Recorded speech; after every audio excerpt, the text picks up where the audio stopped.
So you can ask questions. Yeah, all right, perfect. My name is Leah Prescott. I'm the Associate Director for Collections at the Law School Library.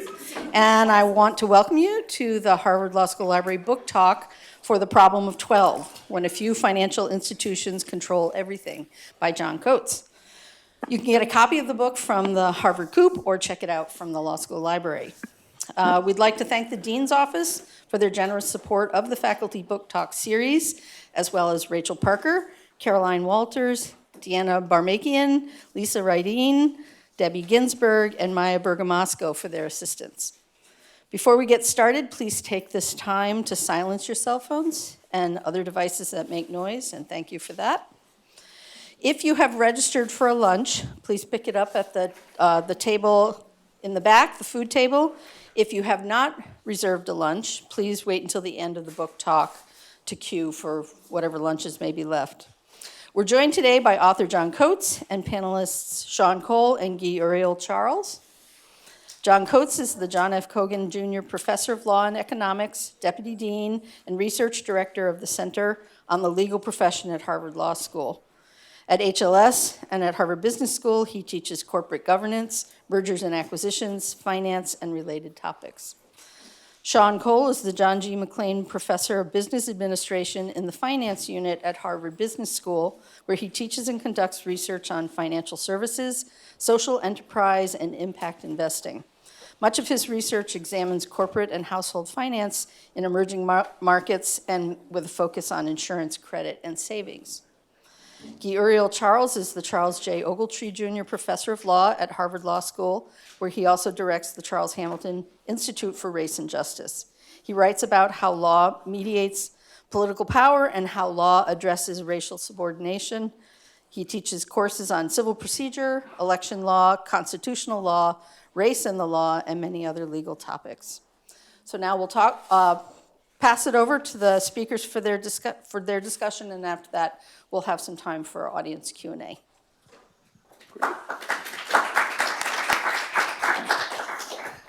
Thank you, Leah. Thanks to the library and to the dean for the invitation. Thanks to Sean and Guy for coming over and, or in Sean's case, crossing the river, and Guy crossing the building to come over and talk with me today about the book. I'm going to actually not spend quite as much time at the beginning here, so I have a chance to respond to them in case they destroy me, and I feel the need to resurrect anything.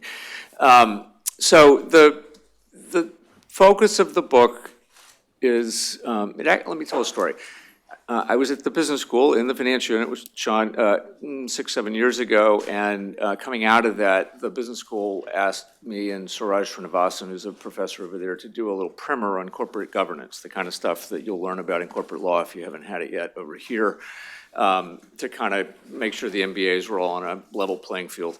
And at the end of that writing, they pushed me to with Suraj to add a little thing at the end about like what's changed. You've been doing this a long time, Coates. What's changed over your, what's changing? And so I came up with 3 things, and 2 of them are covered in the book. And they're really, they really do reflect dramatic sea changes from when I went into practice in 1988. Dating myself, 30 years, well, 35 years. Index funds and private equity funds. 2 types of asset management companies. Both were around from the 70s on, but from 2000 on have just taken off in a sustained growth path in terms of how much money, other people's money, they manage and direct and use to pursue the goals of their customers whose money's been given to them, but also giving them enormous discretion over how to use it in the meantime. And to the point that their growth, coupled with an important background economic fact about finance, which is over at least many types of financial activities, and I think in the case of index funds, absolutely. Private equity, also, that's more debatable, but economies of scale are really powerful and extend to very large levels. And what that implies is the bigger you get, the better you do, which then allows you to get bigger, which then allows you to get better, which then becomes, as you can imagine, a kind of a circle that kind of allows you to just keep growing and growing and growing. And that's why you've seen this kind of sustained, way above the economic growth of these two industries. So index funds today, the top three, Vanguard, BlackRock, and State Street, directly own, they own it, they get the money from other people, but then they use it to actually buy 25% of the stock of every listed company in the United States. Okay. Now, as a practical matter, that's even more important because a lot of shareholders don't vote. So actually their effective voting, they do vote, so their effective voting power is already, just starts out at being 30, 35, 40%. That's already pretty amazing, but that's just today. The economies of scale and the other drivers of their growth are not going away. I was in a room with some of them on Monday, and I asked them directly, is anything going to stop you guys from growing more? And they couldn't come up with any good, they wanted to come up with reasons why they're not so threatening, but they didn't. So I predict in another 10 years, they're going to be at over 50% unless something changes. There are some legal rules that will inhibit significantly more growth for any one of the big three or four. So I think it'll stay split up among the three or four. But that's pretty amazing, right? Now, I'll tell you a story about the practical impacts. The Exxon fight from a few years ago, Sean has a very nice case study on it that I'm going to teach later this afternoon to some executives who are coming here for Exec Ed. And in that proxy fight, Exxon, you've heard of Exxon, climate denier until 2014, I think, when they finally kind of agreed climate change was occurring.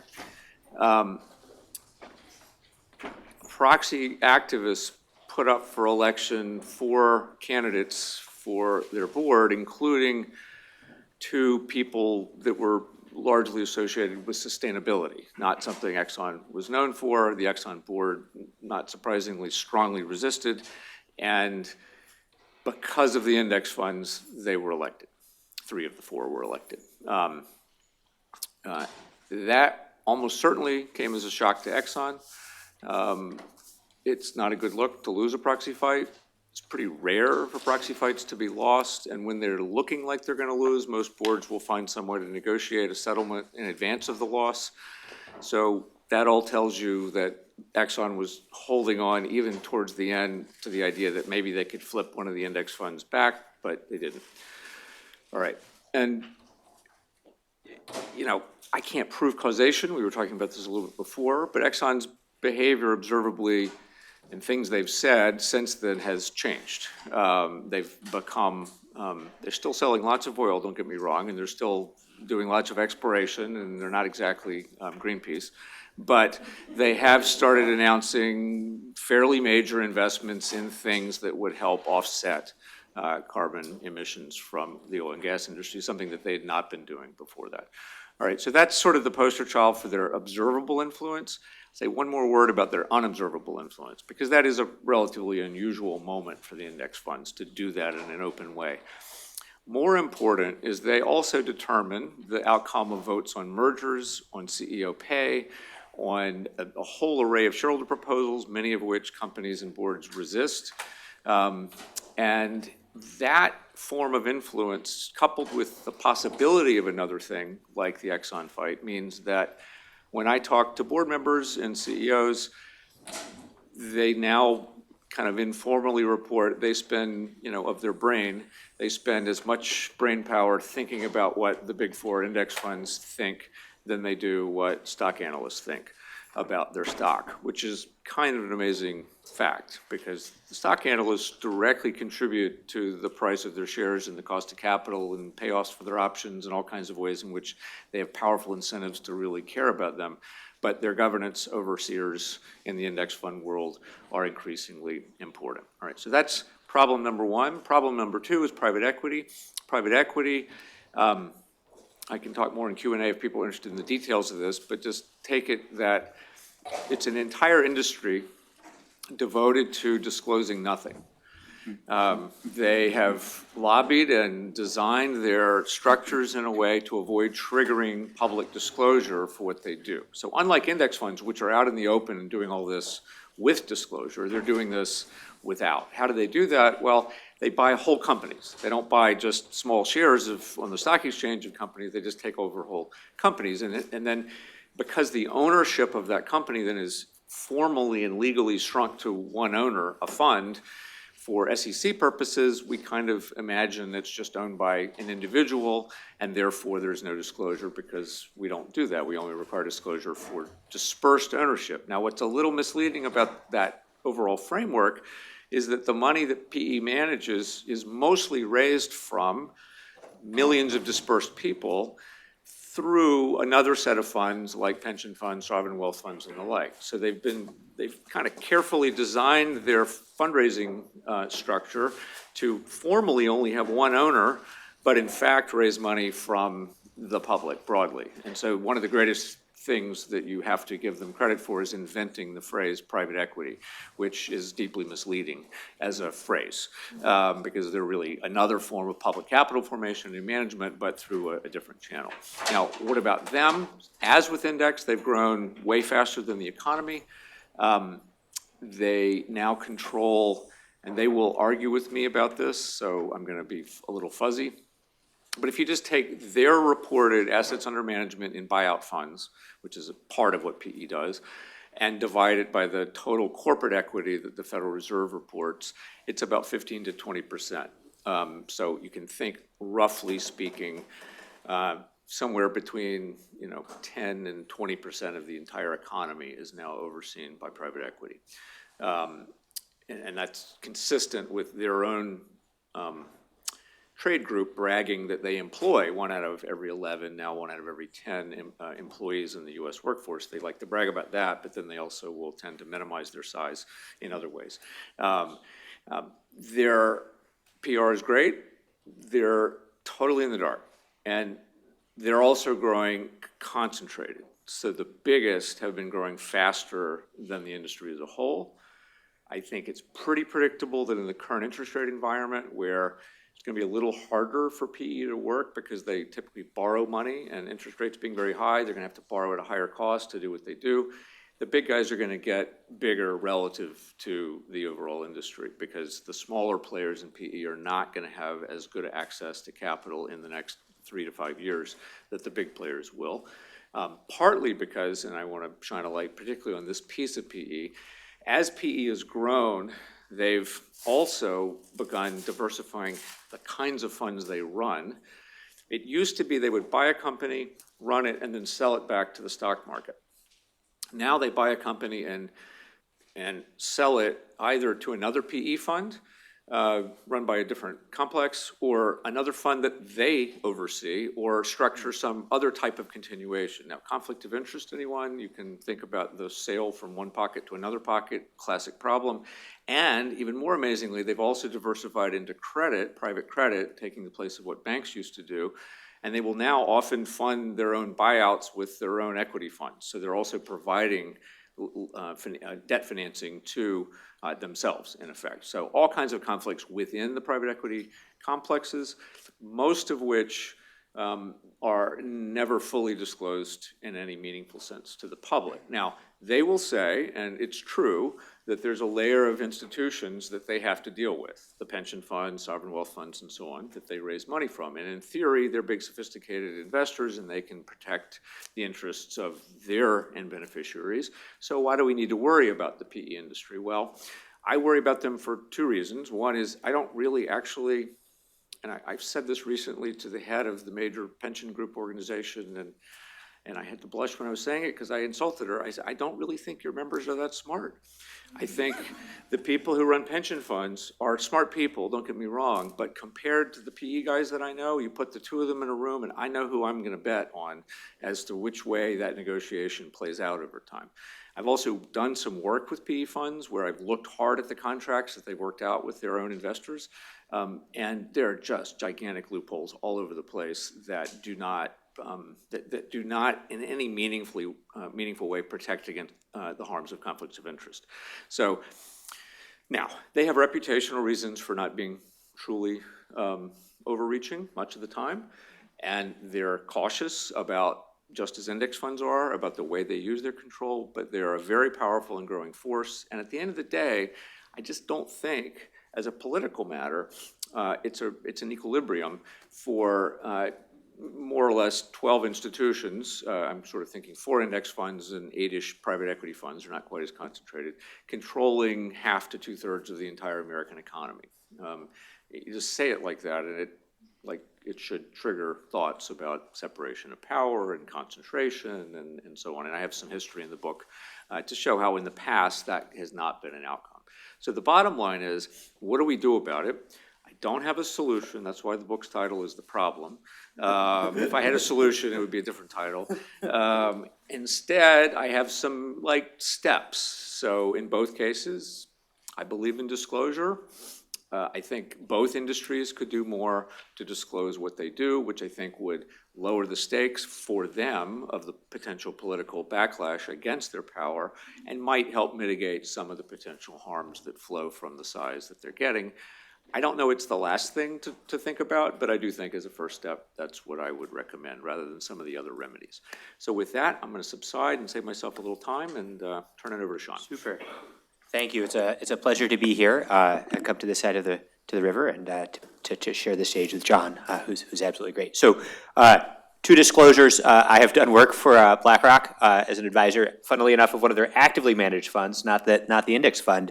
And one of the theories behind the active management was, well, so traditionally people said, well, you can't have any positive impact in public equity markets because it's just an anonymous secondary exchange.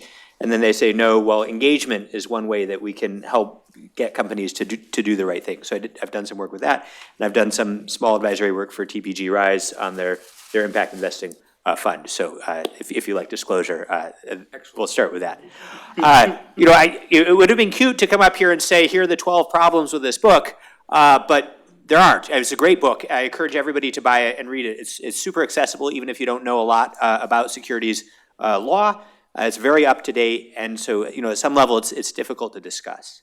I think if part of the goal here is to build momentum and energy for greater regulation, post disclosure, it's hard to come out against disclosure. Although I guess we would acknowledge that there are costs to disclosure, and the SEC was created, and we have these different regulations for different categories of firms, and so I think a lot of this argument is just maybe is it really the problem of 12, or is it just private companies are pretty large and pretty important, and we'd like to see more disclosure from them, whether private equity exists or not? That's sort of an interesting question. But let me focus a little bit more on the index funds. I think it would be great to have more examples of harm created by this concentration of voting power by the big 3 or big 4.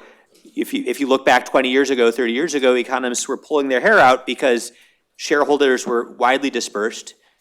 Most people didn't vote their shares, and so boards kind of appointed their own nominating committee, nominated themselves, were in the pocket of the CEO. It was very cozy with, it was argued, very little accountability.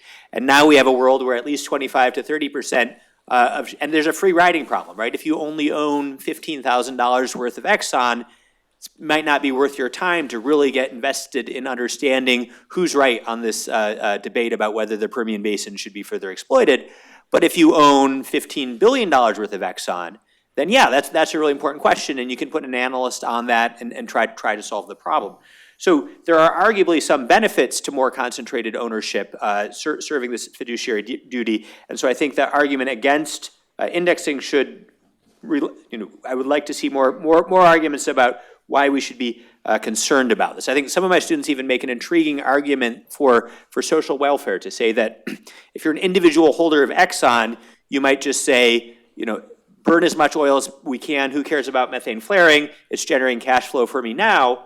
If you own, however, the whole index, the whole economy, which these large funds do, then you say, I care about the cash flows of the entire economy, and if I let Exxon extract a lot of cash right now at the expense of the entire economy, I'm actually violating the fiduciary duty to my clients. So maybe you can get these index owners to internalize externalities in a way that you might not with more dispersed and less organized shareholder structures. So I think it's at least worth considering those types of arguments. And then we were talking actually just before class, or not class, before this session, and I hope Guy-Uriel will tackle this question, because I think it's not something that financial economists tend to think about, but at some level, there are a bunch of decisions that need to be made about how a firm is operated, right? And so a fundamental question is, should that be the CEO's decision? Should that be the board's decision? Should that be the people who work at BlackRock and manage other people's money's decision? Should that be the asset owner's decision, right? I own these shares, I should have some say in how they're run, or should that be the government's decision, right? Like shareholding is far from democratically allocated and is super concentrated. So I think it's important to think about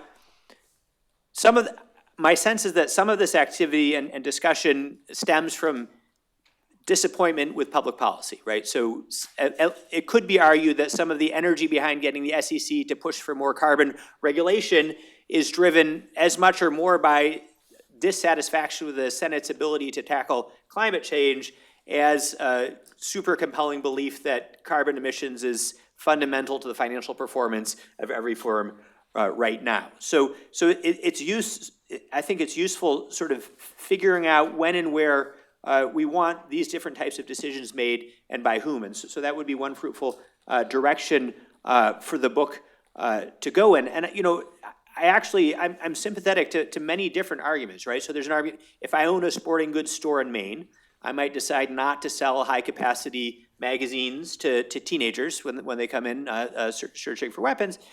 If I own shares of Walmart, why can't those preferences also be expressed in how I vote with Walmart? It seems reasonable. And I think this is an interesting distinction, because at least in the maybe 70s or 80s, there was a lot of lobbying saying, hey, you companies should do things differently, by people who didn't own any stake in the company. And I think what's now coming to the forefront more is people who own stakes in the company saying, I have preferences over how these companies are run. So the final comment I'll have, just so we have more time for a discussion, is, I was pressing John a little bit, like, to what sense is this just a technology limitation? So BlackRock has announced, in response, at least in part, presumably to the anti-ESG backlash in southern states, that shareholders will be allowed to pick policies that will guide how their shares are voted. So if you're a Florida firefighters union and your membership doesn't believe that climate change is very important, you can instruct BlackRock to go out,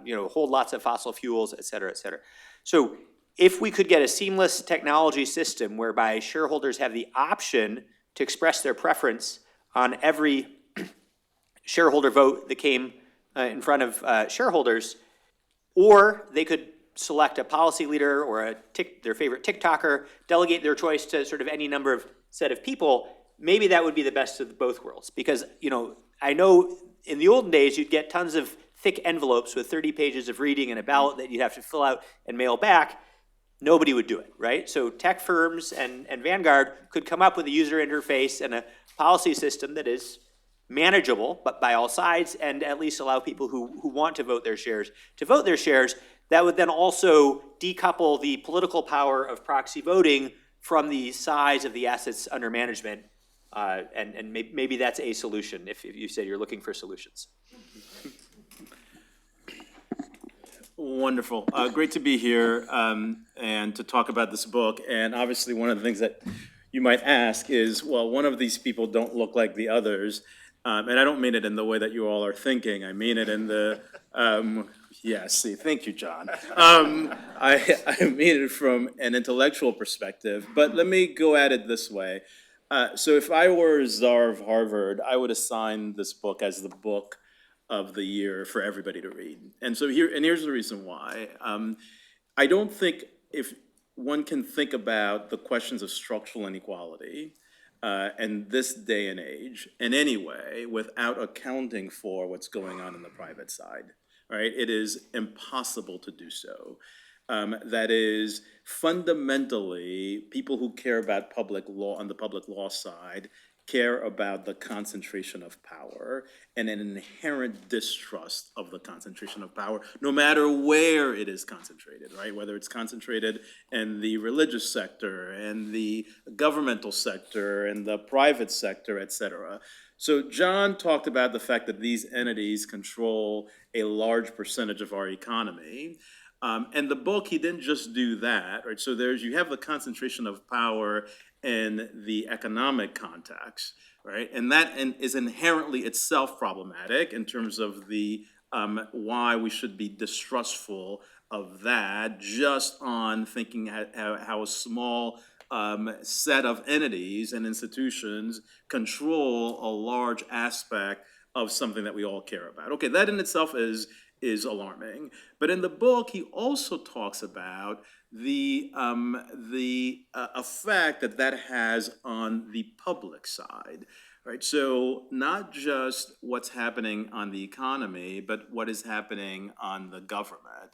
And that effect as well, how these institutions, in many ways, structure public policy on the government side. So first of all, if you only cared about the private side and private economic power, you ought to be alarmed, and maybe he only meant to alarm you in this presentation, whether it's time or concern, just a little bit. But in the book, he goes on and explains, well, there's also the ways that these entities lobby and donate, and what they're doing to what is happening to our politics. Or to put it differently, you can't think about housing policy, right? So from a democratic perspective, you say, well, look, there's a public policy that I want. I care about housing, or I care about healthcare, or I care about whatever your issue is, and you say, okay, I'm going to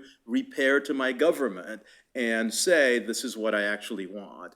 But the book makes the point that we actually have a set of governors that are not accountable to us, and in some cases are invisible, and in my case, are not even understandable, right? So even if I were to look up private equity, I hear Professor Coates saying, yeah, it doesn't even mean what you think it means, right? So I can't even understand it because it's not in the English language, right? So they're not accountable, they're not visible, and they're completely incomprehensible, and yet they control a fair amount of our public policy, not just of our economy. So if you think about structural economic problems, you need to go figure out what these folks are talking about. So I wish, to circle back to where I started at the very beginning, for people who want to think and work through what the role of governance ought to be, then you have to account for this type of discussion that we're having, because the action on the public law side is limited. The action on the private side, the private economic side, the way that capital is amassed and controlled and directed and extracted from various circles, right? And how it affects whether, we talked about the environment, but we could talk about every single aspect of it, has a fundamental impact on what we want and the way that we can structure our lives, right? So I think then that makes this project and this discussion fundamental to the ways that we ought to be thinking through these questions. Okay, I'm just going to raise 3, maybe 4 questions. And the book, Professor Coates talks about that corporate governance has become a substitute for ordinary political governance, and which is almost like a throwaway line.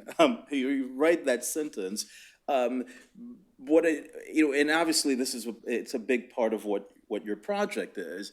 But I'd like to know a little bit more what we mean by that, with a little bit more detail, especially for this particular audience, if you're willing to say more. And relatedly, you talk about the trade-off, or you talk about legitimacy as well as accountability. And the question that I have is whether there's a trade-off between those two things, that the more you enforce accountability, that is, especially through information forcing mechanisms, the less legitimate the exercises become, And then to the extent that you want legitimacy, then I wonder if then you're trading off in terms of what you can do in accountability, and happy to say more what I mean by that in a sec, if you want. And then perhaps finally, this is where Sean took us. What is the model that we have of the relationship between the economy and the government? And we were talking about this before this session started. So one could think that it's a hierarchical model, and that public ought to be over private, and public ought to be able to hold private accountable. But of course, the way the descriptions of the book of sort of particularly these types of concentrated entities makes it seem, this isn't the fault of you, this is just sort of the reality of what is happening. Not just that is not happening, but it doesn't raise hope that in fact public can control private in this particular way. A different model is to what extent you just have separate spheres, and it's a separation of powers question, and you have to think of the economy as one of, like a branch of government, essentially, and then now each particular branch is checking one another. So one question is, look, what is the model that we have?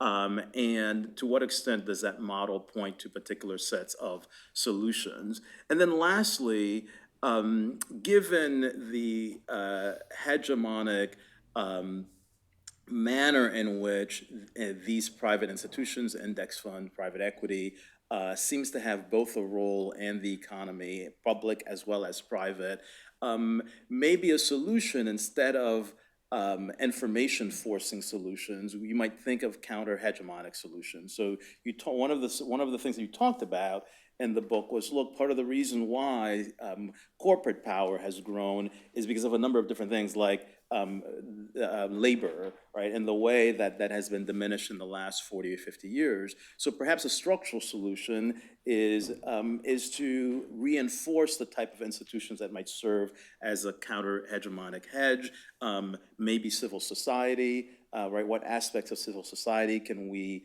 reinforce as a way of checking corporate private power, especially if we worry that we can't fully do so through stronger regulation, and that the best that we can do is disclosure, right? So I'll leave it there. Yep. And then turn it over to you. Great, fantastic comments.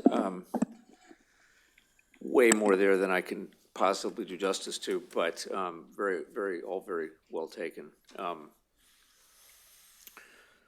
Let me tell one story, which is post the book, but partially responsive to Sean's he asked for evidence of harm, and I'm going to reframe what I'm going to say, and it's less clearly about harm and more about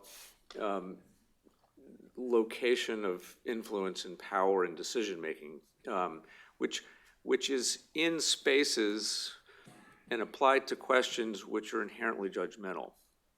And so I'm not sure that I'm going to claim harm. Like in the Exxon case, you could say that outcome was bad because it slowed Exxon's expansion of its oil capacity at a moment when oil prices were about to take off again. And so actually that whole thing inhibited Exxon's value. From that perspective, that was a bad outcome.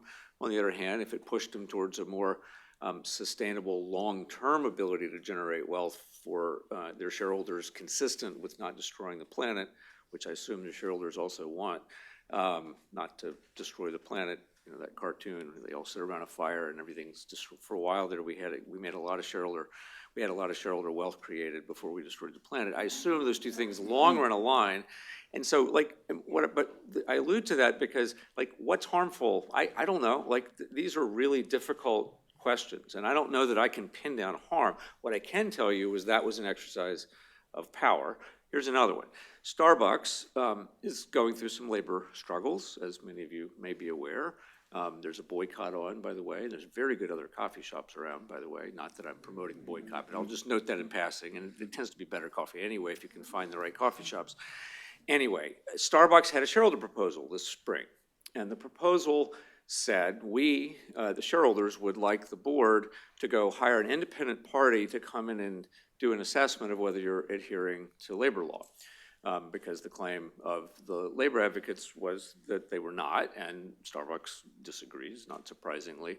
But the shareholders kind of couldn't tell is the basic pitch, and therefore we want an independent party to come in and do an assessment. Again, needless to say, Starbucks management wasn't really interested in having a third party come in and second guess them for the shareholders, so they fought the shareholder proposal. It went up for a vote. It passed, and it passed because State Street voted for it, one of the big index fund providers. Vanguard and BlackRock voted against it, which illustrates that these guys are not a monolith. They don't always vote together, but one of them was outcome determinative here. If it hadn't been for State Street, it wouldn't have passed. So if we go back to the world 20, 30 years ago, Sean was alluding to, when all the shareholders more or less were inert, except for a small set of institutions even back then, it would not have passed. Now, is this harmful?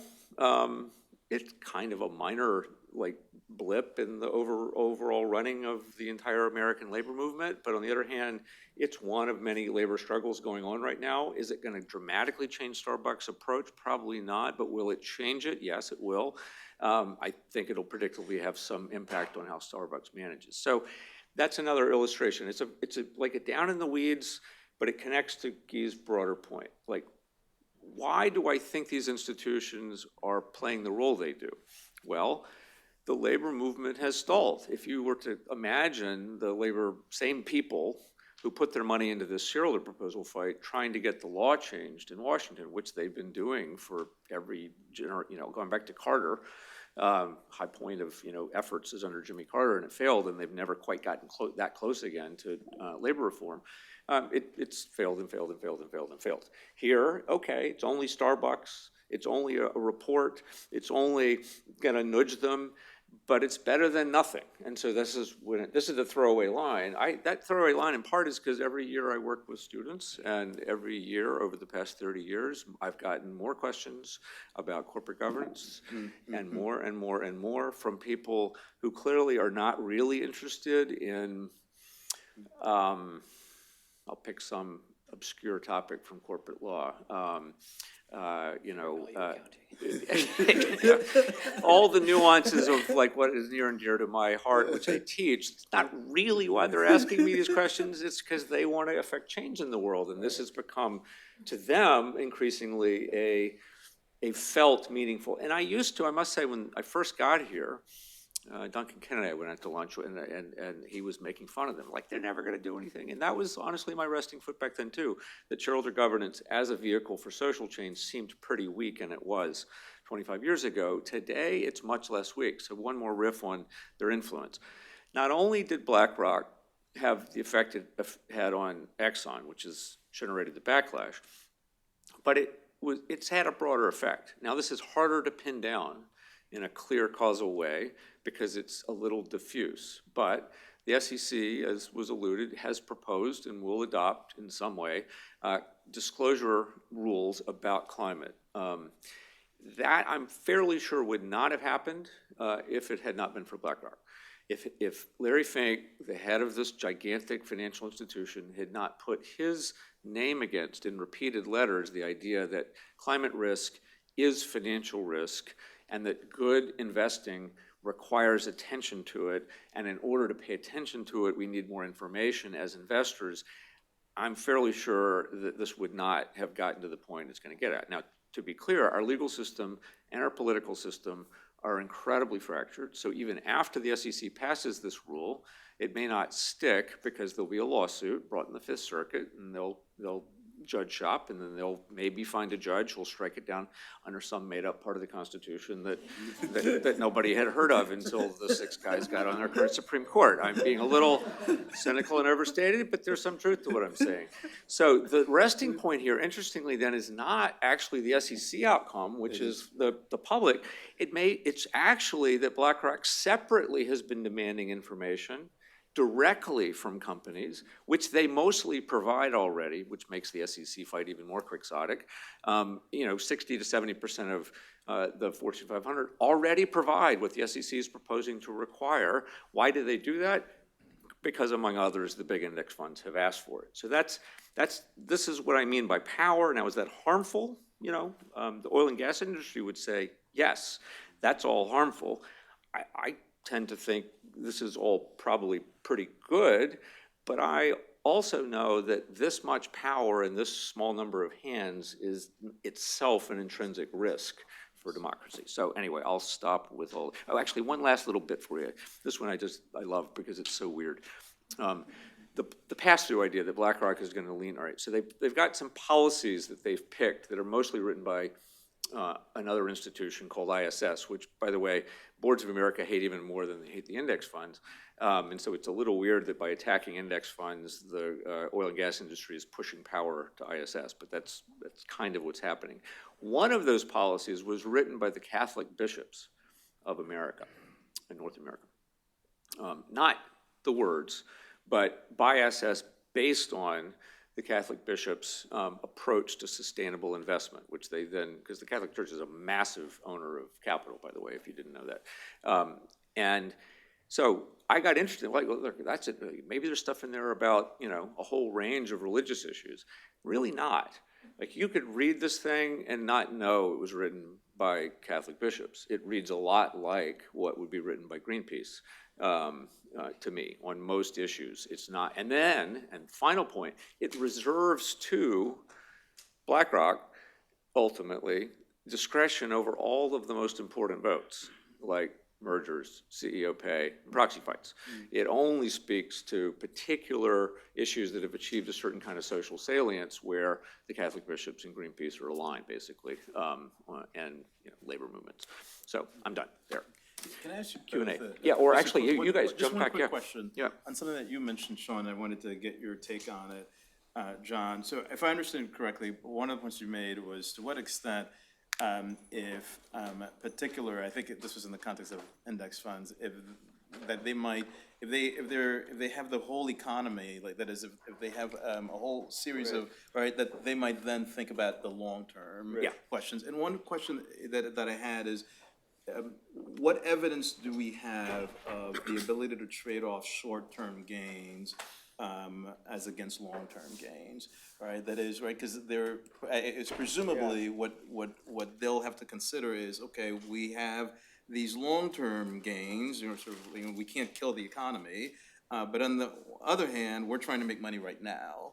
So how is that trade-off made, and what trust can we, and this is not a critical question, this is more, this is an information question. I'd be curious what you think. Yeah, Sean. I don't study this literature great. We have a ton of rhetoric, right? So there's like, index funds will say, we're mandated to hold these firms forever, and so we care about long-term shareholder value, not quarterly earnings. And CEOs will say, great, I hate it when I miss my earnings by a cent and my share price drops by 6%. And so there's rhetoric there. And I'm sure there's some literature by other people trying to examine how much of that rhetoric is matched by decisions, but I actually can't speak to the evidence base there. What you think, John?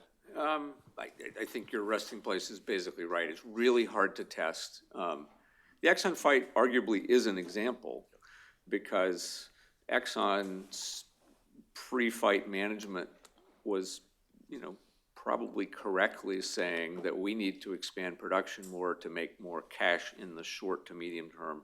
And BlackRock, Vanguard, and State Street were saying you ought to pull back from that, partly because the long-term impacts of doing all that will ultimately be bad, both for the world, but also for us as owners of your capital, because eventually there's going to come a political or regulatory reaction which actually might crush your entire business if you don't get ready for it.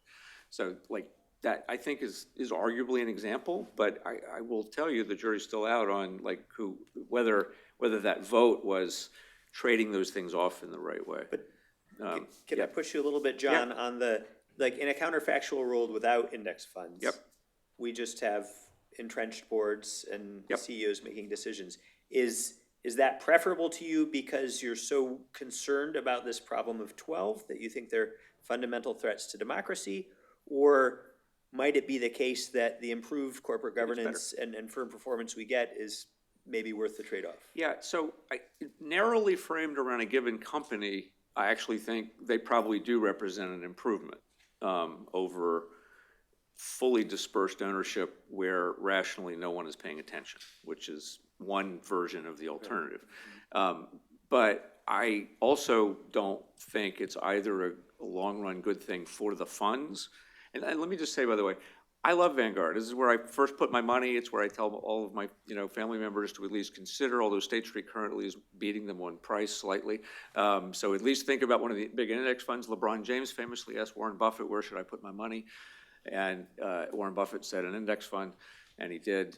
And 6 years later, he's tripled his money. That's why he's in the billionaire ranks now and not merely in the hundreds of million ranks.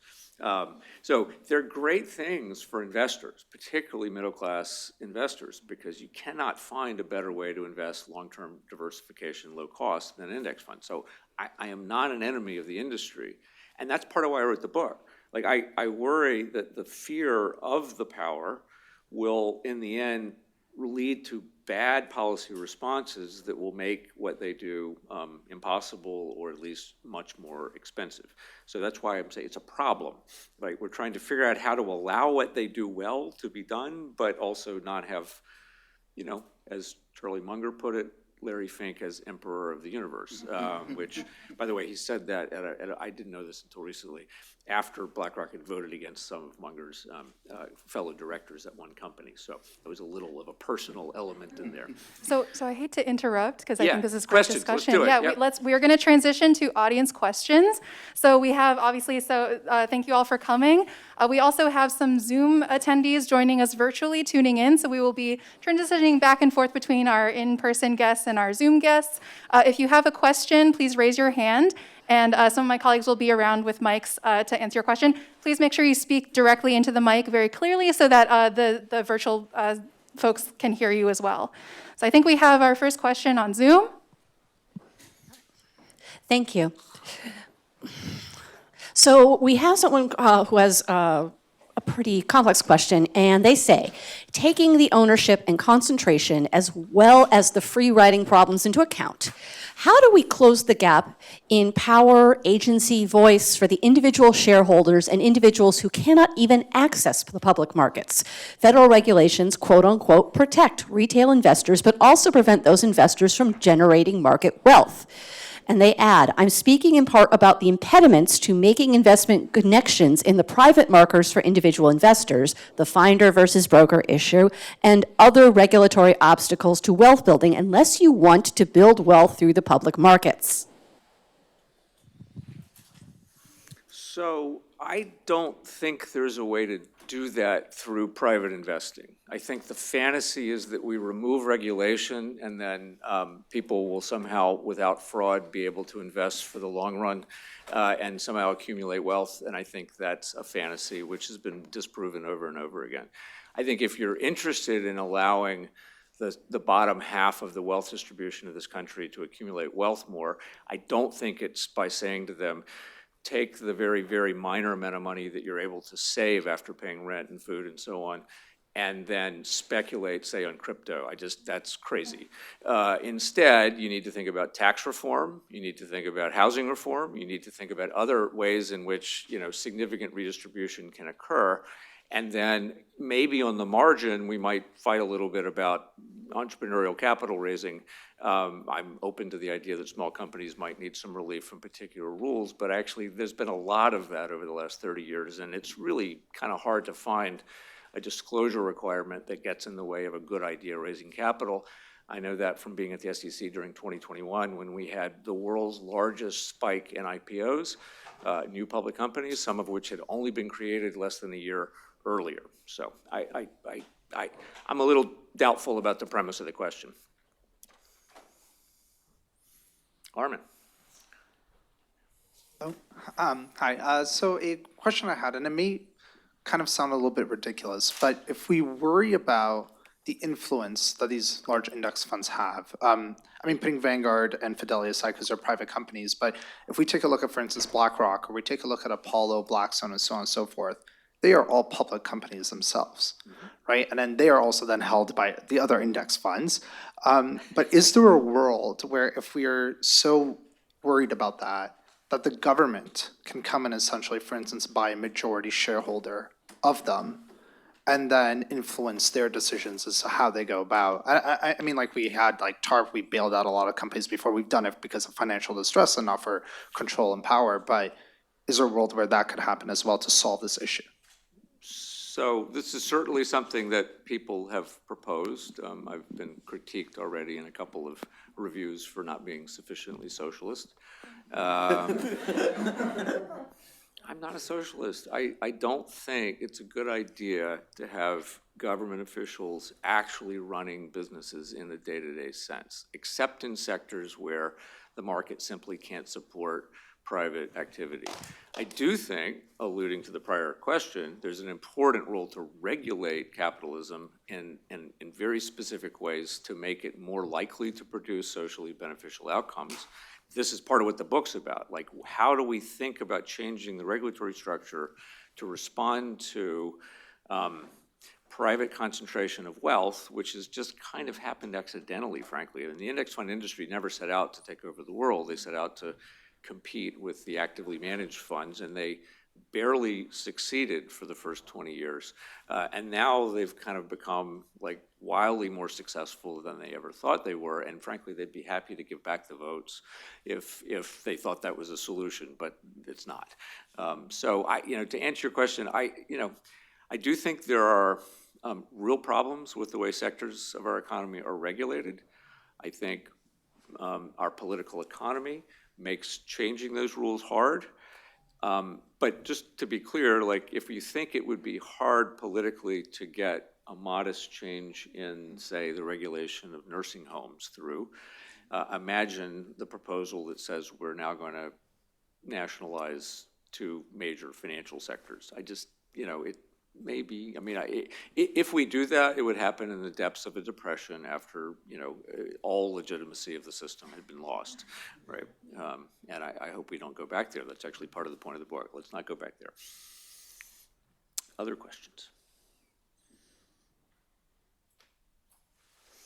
No other questions? You guys all know about all this stuff already? There's one. My question may be completely irrelevant, but when I think about this issue, I think along the lines of Professor Guy-Uriel, Charles. If you want to understand inequality in its systematic sense, you must understand how the financial sector is or is not regulated, how it operates. But my question to you, Professor Coates, is about democracy, because you talked a lot about, a little bit about the environmental law aspect and about how those companies can be changed from within a little bit in that direction. But then the legitimacy problem, the general legitimacy problem from the perspective of citizens today, not from my perspective necessarily, but from the perspective of citizens, not just in the US, but around the world, is that they have no, apart from investing, which is great for the middle class, I agree with you, they have no control whatsoever on the direction of the economy and or their lives. And that is greatly affected by the direction those institutions have taken. And environmental law and environmental protection is great, but it does not answer the middle class question, am I gonna be able to pay rent? Am I gonna be able to have a job that is not to be changed every 2 years, a career path that is not to be changed every 5 years? Stability, am I gonna be able to have my vote count? And do you see a way from within, right, without nationality, without all the crazy stuff that happened elsewhere in the world, should never happen in the US? It would be a great failure for the US system to go there. But do you see a way from within, maybe in the next book project, or, what is your current position? I'm not planning to run for office anytime soon. But you're not ruling it out. But I'm not, so you're raising, a similar point that Armin did about like broader political challenges. And I hear you asking in part, is there anything to what corporate governance and therefore what the financial system might do insofar as people are aware that they have some power through their capital to influence the system? And I do think the answer is yes. To go back to my Starbucks example, again, this is not world evolution, but it is a meaningful improvement potentially in the stability and maybe even the compensation of a large number of workers in the current U.S. economy might flow from that shareholder-oriented activity.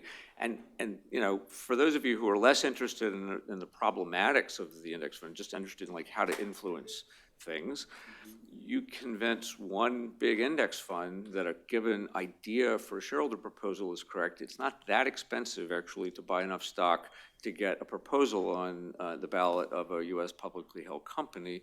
Maybe individually people can't do it, but certainly by collective action they could, and that's basically where a lot of the shareholder proposals come from.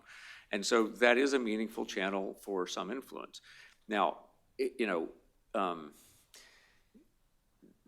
the really broader question you're asking, I'm going to re-raise private equity because they've sort of fallen out of this discussion. Some of the instability and sense, correct sense in some cases, of lack of control or agency over one's lived life is a failure of law and regulation. If you're my father-in-law died from COVID because a nursing home was badly run. And nursing homes that are run by private equity are run more badly than other kinds of ownership, says other researchers, not me. This is other people's work. I'm sure there'll be contesting studies. I don't say that's the last word on that, but nevertheless, I think actually if you think about the incentives of the private equity model, which is a growing part of our economy, they borrow money, they get paid very high-powered incentives to increase cash flow over a relatively compressed time frame. For sectors of the economy where law and regulation are good, that's fantastic, because they're going to find all the right ways to cut costs that are unnecessary. They're going to get rid of waste, and they're going to run the company very well, and the law will provide feedback to keep them from harming others. In sectors where we do not have effective regulation, in part because it's impossible, like healthcare, because you can't prescribe through written rules how to treat people. That requires professional judgment. In those kind of sectors where we rely on the norms and self-restraint of professionals, you match that to the private equity model, and I just think it's a recipe for obvious disaster, because the private equity folks are going to do the same playbook they do with other kinds of businesses. They're not going to be restrained by the Hippocratic Oath and other norms. They're going to view all that as just stuff getting in the way of their exit. And for me, that's a place where I hope this book gets people to think harder about where we do and where we don't want certain kinds of financial intermediaries really running the economy. So, Thank you very much for a really stimulating talk. thank you all for coming.